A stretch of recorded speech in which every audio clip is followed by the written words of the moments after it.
Good morning বন্ধুরা, রাধে রাধে। কেমন আছো তোমরা? গণপতি বাপ্পা মৌরিয়া আর আমার রাধাকৃষ্ণকে দিয়ে সকালটা শুরু করলাম।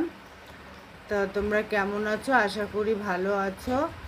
আর আমার ছোট্ট ব্লগে তোমাদের সবাইকে অনেক অনেক ভালোবাসা। তো বন্ধুরা, সকালে সকালে এবার টিফিনের দিকে যাব। টিফিনে আজকে হয়েছে এদিকে বাটি চচ্চড়ি, এদিকে চা, এদিকে রুটি। আর পিঙ্কি যদি এই ভিডিওটা আমার দেখে তাহলে পিঙ্কি বুঝতে পারবে। পিঙ্কির ভিডিও দুটো চ্যানেল দিয়ে আমি দেখছি।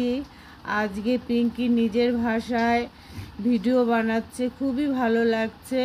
এদিকে আয়, দেখাই তোদের, খুবই ভালো লাগছে। তো বন্ধুরা, খাওয়া দাওয়া চালু হয়ে গেছে। আর এদিকে কে এসেছে তোমাদের দেখাচ্ছি। এই যে চায়ের সাথে গুড মর্নিং, আমার নাতনি এসেছে।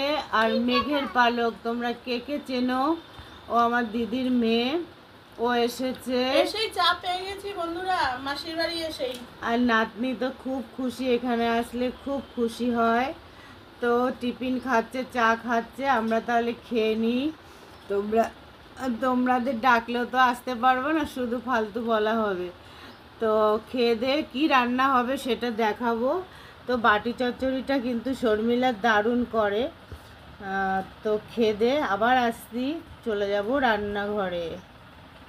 তো বন্ধুরা, চলে এলাম সরাসরি রান্নাঘরে। এখানে আমি ডিম সেদ্ধ বসিয়ে দিয়েছি। 1 2 3 4 5 6 7 8 ভাত চড়িয়ে দিয়েছি। আর ভীষণ বৃষ্টি 3 দিন ধরে, ওয়েদার ভীষণ খারাপ। তো আজকে আমি করব একদমই নর্মালিভাবে। এখানে একটু আদা রসুন পেস্ট করা আছে, এখানে পেঁয়াজ আছে, কাঁচা লঙ্কা দিয়ে করব। আর এটা আছে টমেটো, আর এই কটা আলু দেব। আর এখানে বসে বসে এই যে দিদিমণি কানের দিয়েছি, ওটা ট্রাই করছে। নাতনিটা এই যে খেলা করছে। আর উনি আবার এলভি চালিয়েছে, এলভি চালিয়েছে। তো এইভাবেই চলছে আমাদের। তো আমি রান্না করি, তোমরা থাকো বন্ধুরা, সাথে থাকো। বন্ধুরা, আলু আর ডিমটা আমি ভেজে নিয়েছি সুন্দর করে। আর ওই ডিম ভাজা আলু ভাজা তেলেই দিয়ে দেব কিছুটা জিরে ফোড়ন। তো আমি আজকে একদমই নর্মালিভাবে করছি, ভালো লাগছে না। রাত জেগে জেগে সত্যি কথা আমার শরীর খুব ক্লান্ত। আর রান্না বান্নাও আমার করতে ভালো লাগে না, একদম ভালো লাগছে না। তো এটা একটু ভাজা ভাজা হয়ে গেলে আমি মশলাগুলো দিয়ে দেব। গ্যাসটা একটু কমানো আছে। তো জিরেটা ভাজা হয়ে গেছে। এই পর্যায়ে আমি যে এখানে কেটে রাখা সব উপকরণগুলো দিয়ে দিচ্ছি। এটা খুব সুন্দর করে আমি কষাবো। আর এর পরিমাণ মতন লবণ হলুদও আমি দিয়ে দেবো। আর তো বন্ধুরা, বেশ কিছুক্ষণ আমি কষিয়েছি, এখনও হয়নি। তো দিয়ে দেবো পরিমাণ মতন লবণ, আর দিয়ে দেবো পরিমাণ মতন হলুদ। তা হলুদ লবণ দিয়ে আমি আরও অনেকটা টাইম কষাবো।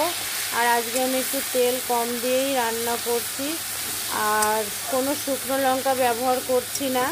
তো দেখতেই পাচ্ছো কটা কাঁচা লঙ্কা চিরা আছে। মানে একদম নর্মালভাবে আমি রান্না করছি। আর আজকে আমাদের ডিমের ঝোল হবে। আর এদিকে ভাতের মধ্যে ভেন্ডি সেদ্ধ আর কচি কুমড়ো সেদ্ধ দেওয়া হয়েছে, ওটাকে মাখা হবে। ব্যাস, আমাদের আজকে এইটুকুনই রান্না। তো তোমরা দেখতে থাকো, সাথে থাকো। তো দেখো বন্ধুরা, বেশ কষিয়ে আলুটাও আমি দিয়ে দিয়েছি। এটা বেশ ভালো করে কষানো হয়ে গেছে। এখন আমি এই পর্যায়ে জল দিয়ে দেব। আর জলে জালটা উঠে গেলে দিয়ে দেবো ডিম। তো আলুটা গলানোর জন্য একটু আমি ঢাকা দিয়ে দেব। ব্যাস, তারপরে ডিমটা দিয়ে দেবো, হয়ে গেল আমার ডিমের ঝোল। তো বন্ধুরা দেখো, ডিমের ঝোল আমার রেডি। একদম নর্মালিভাবে করেছি।